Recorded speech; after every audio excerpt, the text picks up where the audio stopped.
The origin of the name Louvre is unknown, but there are many speculations.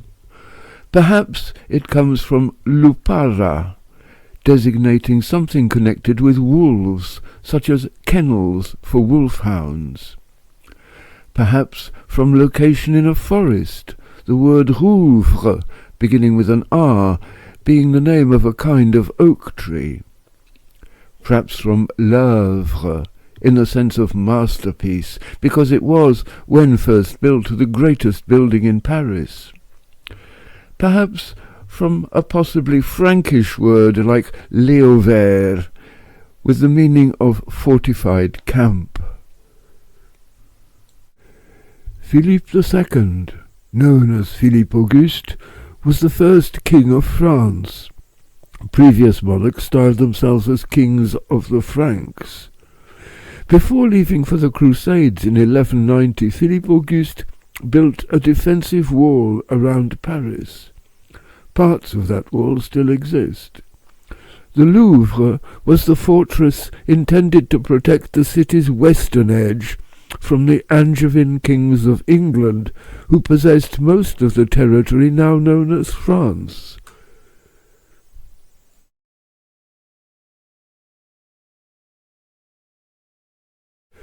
Philippe Auguste's fortress consisted of a circular keep surrounded by a dry moat. The keep was also protected by a curtain wall with towers within a water-filled moat. Remains of their foundations were uncovered by excavations in 1984.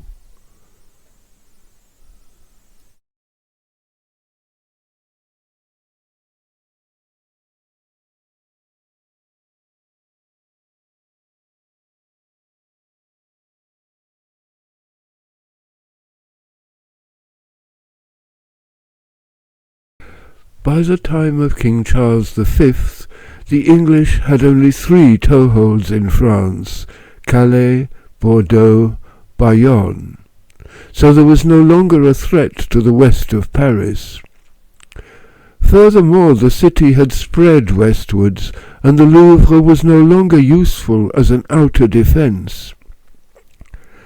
Charles V built a new fortress at the eastern end of the city, the Bastille.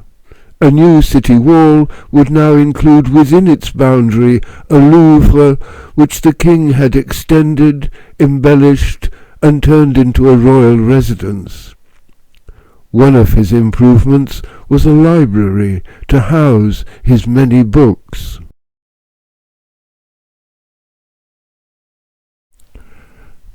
Another innovation was the construction of a spiral staircase of grand dimensions known as la Grande Vis. The steps were unusually wide, more than 2.4 meters, and the stairs were not hidden within the thickness of the walls, but were a visible outside extension, attached to the keep by a footbridge. In the 19th century, Viollet-le-Duc imagined it like this.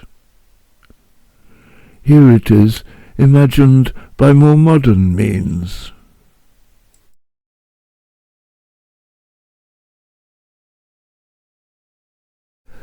A medal issued in 1973 commemorated Charles V's employment of the architect Raymond du Temple to transform the Louvre. There have been numerous other attempts to give an impression of what Charles' Louvre looked like when it had been embellished and made more habitable.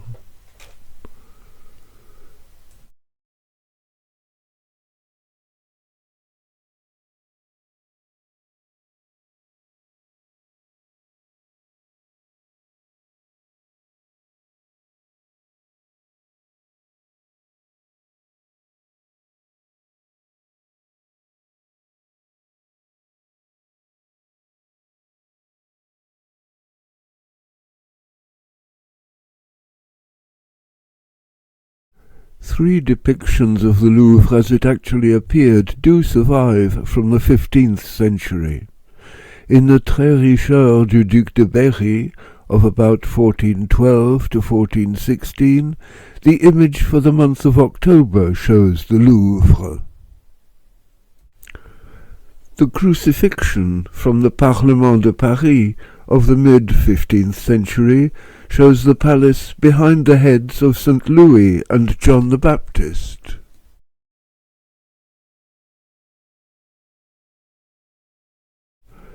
The Pietà from the church of Saint-Germain-des-Prés, dating from the end of the 15th century, also presents the Louvre as part of the background.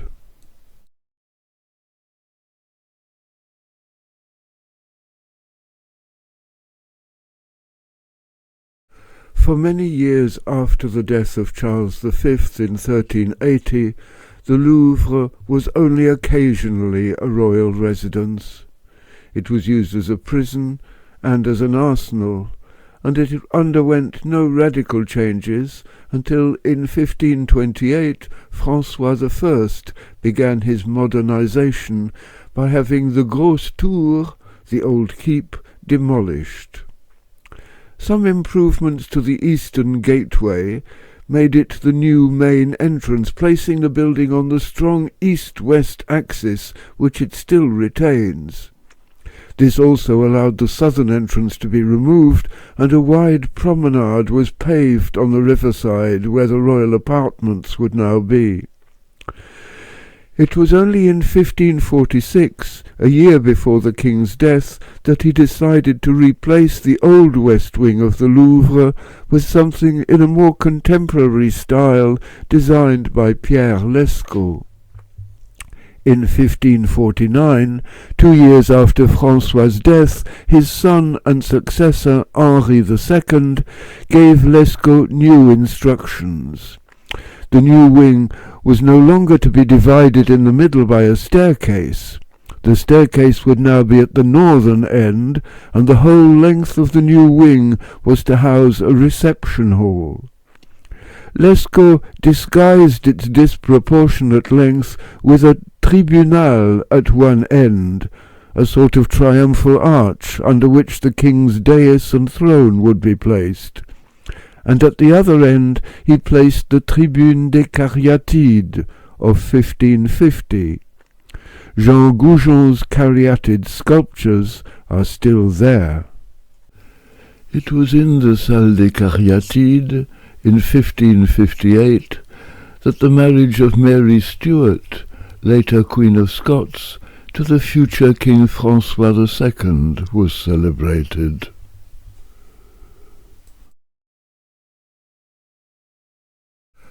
A propaganda piece by the Protestant painter François Dubois, depicting the St. Bartholomew's Day massacre in 1572, shows, despite its schematic topography, that the Louvre was still thought of as a fortified castle.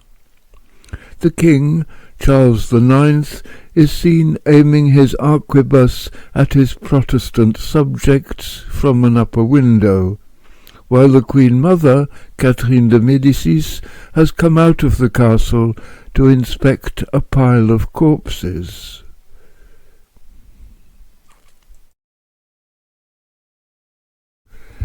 The east facade of Lescot's west wing brought a completely new style to the medieval castle. It is the Renaissance wing of a palace. The main wall has, on the ground floor, arcaded windows separated by pilasters. On the first floor, tall rectangular windows with alternating curved and triangular pediments are also separated by pilasters. On the attic floor, smaller windows are flanked by carvings. At the centre and at each end of this wall is a projecting bay. On the ground floor, A rectangular door opens under a circular window. At each side of this door is a pair of pillars separated by a niche. The door of the central bay is taller and has no pediment.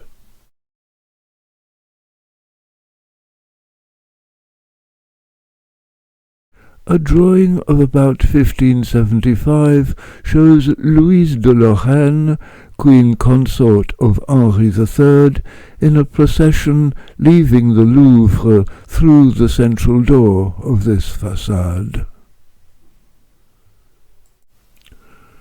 On the first floor, a tall rectangular window is topped with a lintel which carries a sculptured head of Diana, goddess of hunting, between two hounds, an elliptical way of flattering Diane de Poitiers, the mistress of King Henry II.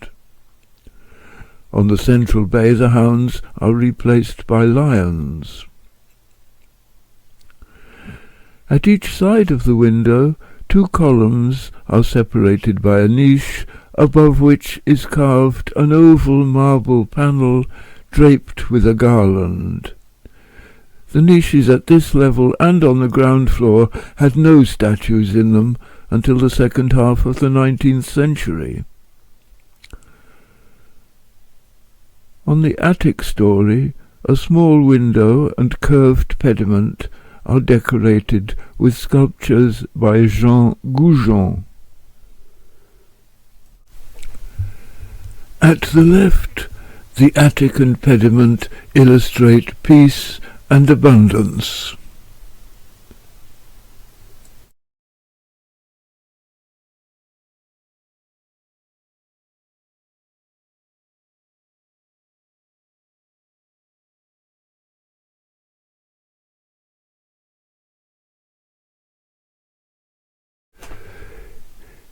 In the centre, the attic and pediment represent the military glory of the king.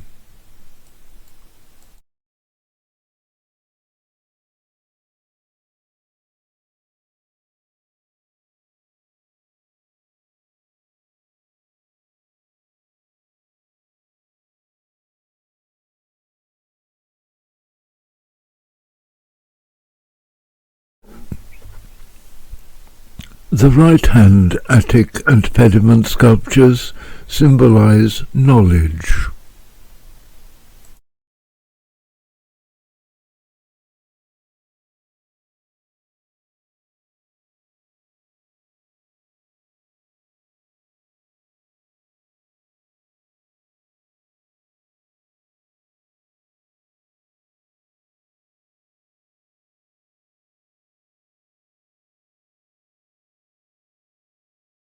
The low-relief sculptures which surround the circular windows are also by Jean Goujon. He started work on them in 1549. On the left, the glory and fame of the king. In the centre, war and peace. On the right, history and victory.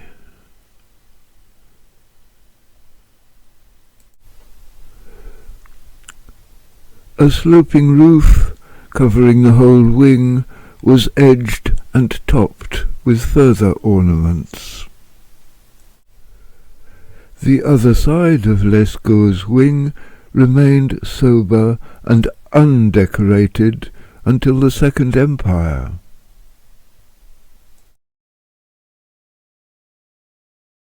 In 1553 came the decision to demolish the medieval south wing and the southwest corner tower. The corner tower would be replaced by the Pavilion du Roi, the King's Pavilion, built on 4 levels. The projecting part, containing the staircase at the north end of the west wing, would also provide a doorway opening onto a drawbridge over the moat to the Cour des Cuisines, the kitchen court created by François I, to the west.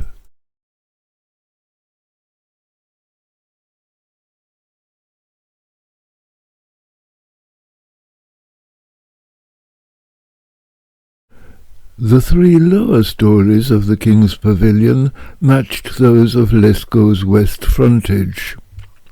The topmost floor, with tall arched windows, separated by carved trophies, and capped with a triangular pediment also carved with trophies, contained a single great cabinet, accessed by a spiral staircase in the thickness of the wall.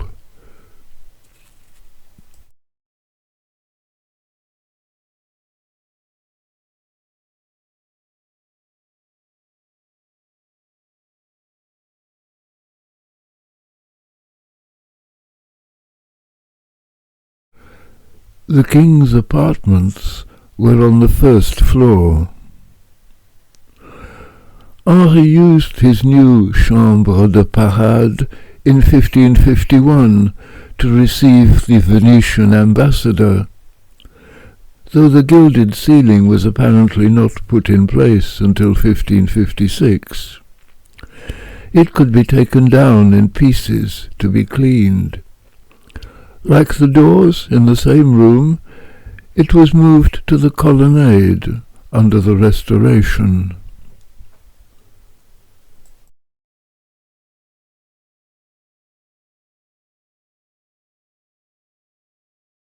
After the completion of the King's Pavilion, work began slowly on the new south wing, modelled on the west wing. Progress was slow, partly because of the troubled period of religious wars during the reigns of Henri II's three sons.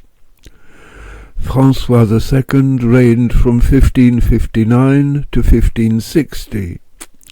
Charles IX reigned from 1560 to 1574. Henri III reigned from 1574 to 1589, when he was assassinated. During much of this time, the Queen Mother, Catherine de Médicis, was either regent or highly influential. Her decision to build herself a new palace was also a factor in the slow progress on the Louvre. This palace was to be situated on ground to the west of the Louvre, formerly the site of tile factories, hence the name Les Tuileries.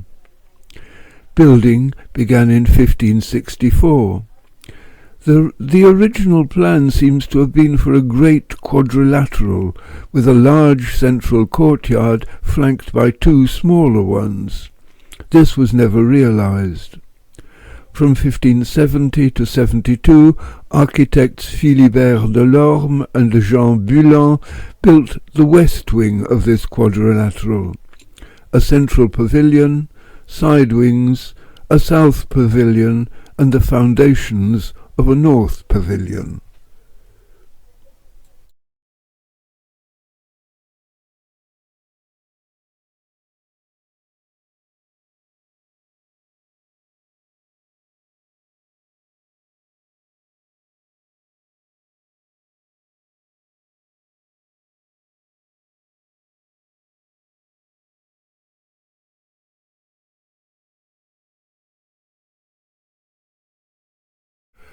Meanwhile, in 1566 to 67, a one-story gallery was added to the Louvre. It became known as the Petite Gallery. Accessed by an enclosed footbridge over the moat from the King's Pavilion, it ran from north to south towards the river, forming a western boundary for the garden which was later called Le Jardin de l'Infante, the Infanta's Garden. The name comes from a garden planted as an amusement for a 3-year-old Infanta of Spain who was betrothed to Louis XV in 1721, but sent back to Spain unmarried 4 years later. The Petite Gallery, at first only a one-story building, was perhaps originally conceived as an open, arcaded garden room, as suggested by Androuet du Cerceau's plan of 1567. According to Henri Sauval, 1623 to 1676, there was a terrace on its roof. Another story was added under Henri IV.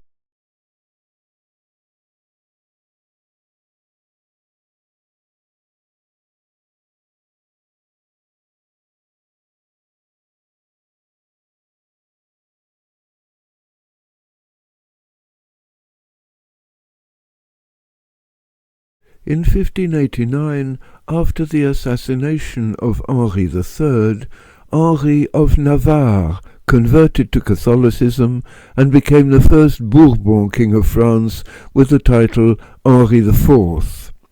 The religious wars came to an end with his promulgation of the Edict of Nantes, which allowed the Protestants freedom of worship. Henri had ambitious plans for the modernization of Paris, with squares such as the Place de France, which was never built, and the Place Royale, which is now Place des Vosges. A mural of about 1603, discovered at Fontainebleau, shows what Henri planned for the Louvre. There are two aims, in fact, which will continue to dominate future projects. Firstly, complete replacement of the medieval wings of the Louvre to form what is now the Cour Carrée, the square courtyard at the eastern end of the palace. And secondly, unification of the Louvre and the Tuileries. This second aim was partially achieved by Henri IV. At the southern end of the Tuileries, a new wing was added. On the facade, a colossal order of pilasters ran the whole height of the building. To this, a new corner pavilion was added, now known as the Pavilion de Flore, after the Ballet de Flore, which Louis XIV danced there in 1669.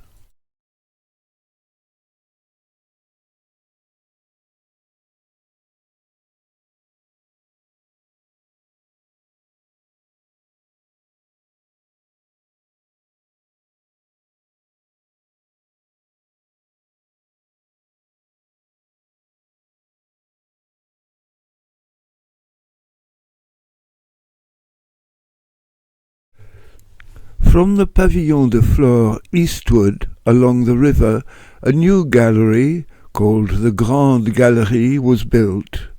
The western part was designed by Jacques Androuet du Cerceau. It matched the style of the new wing of the Tuileries. Its 28 bays of window on 2 stories were framed by pairs of pilasters of a colossal order, with alternating straight and curved pediments.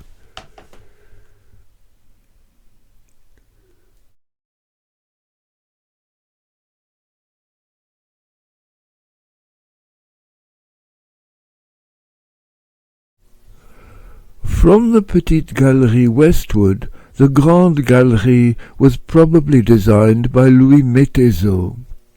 It had, at each end, a wing on 2 levels above a high foundation, with 5 windows on the lower floor, and on the upper floor 3 niches alternating with 2 windows, framed by pairs of pilasters with straight pediments.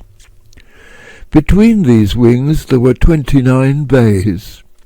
The ground floor had small windows alternating with rectangular blocks of stonework on the south or river side, but arcades on the north side. This ground floor contained lodgings and workshops for artists and craftsmen working at the palace. Above, at the gallery level, niches alternated with high windows, framed by pairs of columns with alternately straight and arched pediments. The western and eastern parts of the Grande Gallery met at a pavilion surmounted by a lantern tower. The gallery, and hence the unification of the Louvre and the Tuileries, was completed in 1609. The addition of an upper story to the Petite Gallery had been necessary for the accomplishment of this work.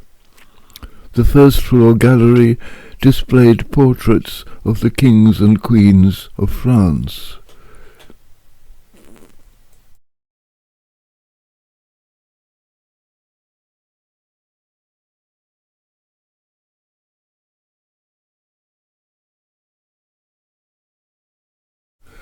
On the 14th of May 1610, Henri IV was assassinated as he travelled in his coach through Paris. His murderer was a Catholic zealot named François Ravaillac. Henri was the only French king to die in the Louvre.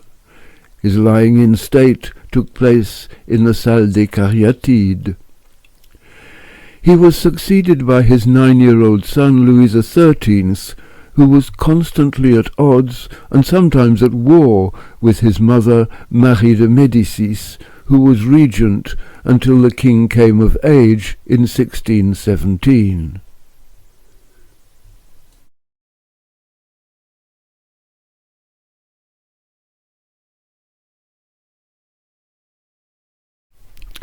Louis XIII lived at Saint-Germain-en-Laye and Fontainebleau more than at the Louvre, though it was used for official events and festivities. Little changed there in the first years of the reign. One improvement was the construction in 1617–18 of an orangery overlooking the river on the south side of the palace. It stretched from the ground floor of the Petite Gallery eastward along the foundations of Charles V's ramparts to the base of the Tour du Coin.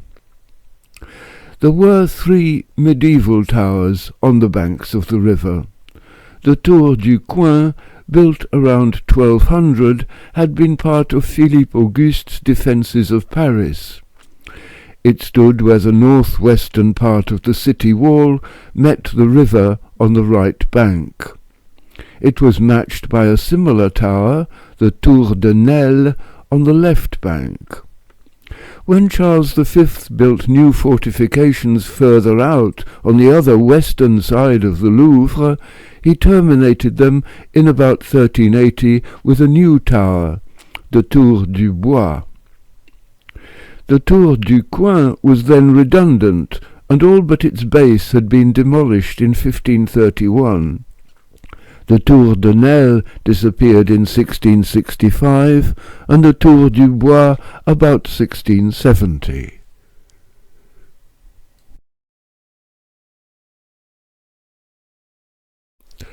Armand Jean du Plessis de Richelieu, Bishop of Luçon since 1606, when he was only 21, was made a cardinal in 1622 and was appointed to the Royal Council in 1624. He remained the king's chief minister until his death in 1642. He was a keen builder. The Palais Cardinal was his residence in Paris, and is now the Palais Royal. His country estate was the Château de Richelieu, which no longer exists. But the grid-plan town of Richelieu, that he had built to serve it, still retains its remarkable regularity. It seems no coincidence that plans to extend and refurbish the Louvre were agreed in the same year, 1624, that Richelieu became First Minister.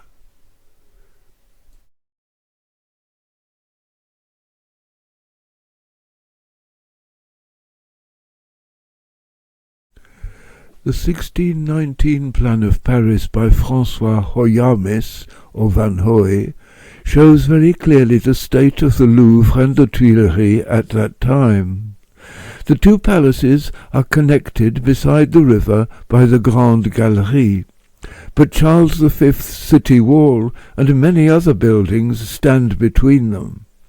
The gallery separates the city wall from the Tour du Bois, which still stands, as does the Tour de Nesle on the other side of the river.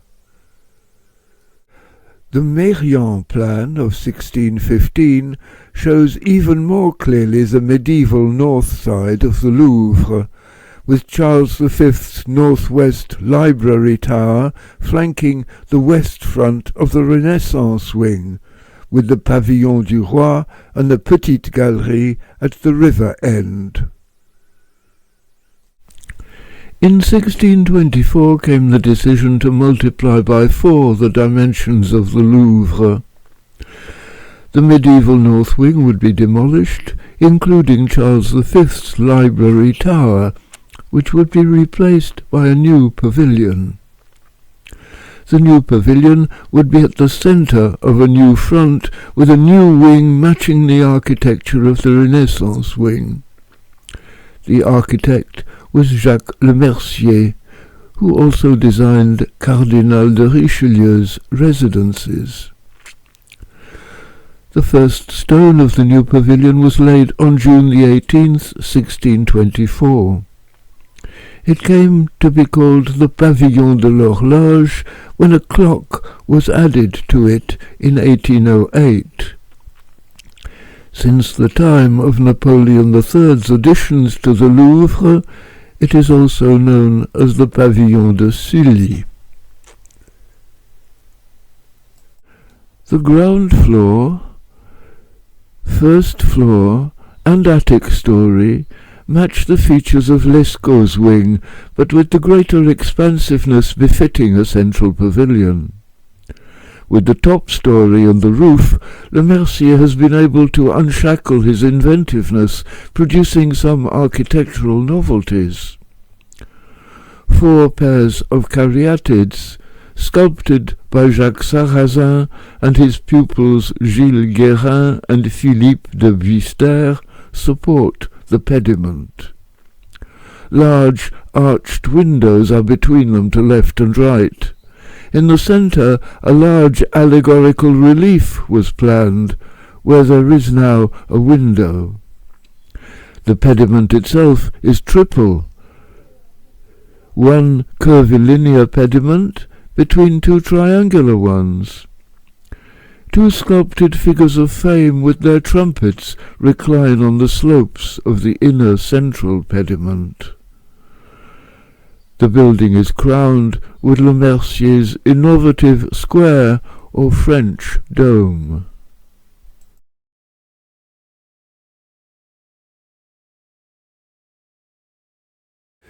Lemercier's new wing, running north of the Pavillon de l'Horloge, mirrored exactly Lescot's wing to the south.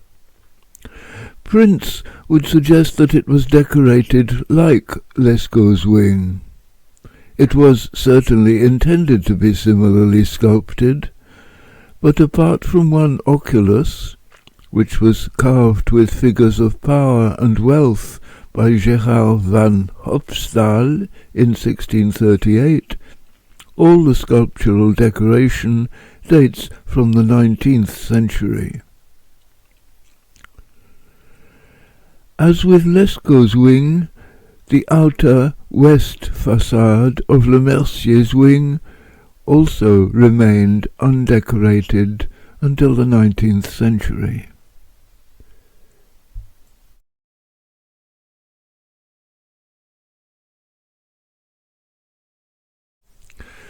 The Salle des Caryatides had already been in bad condition at the time of Henri IV's lying in state.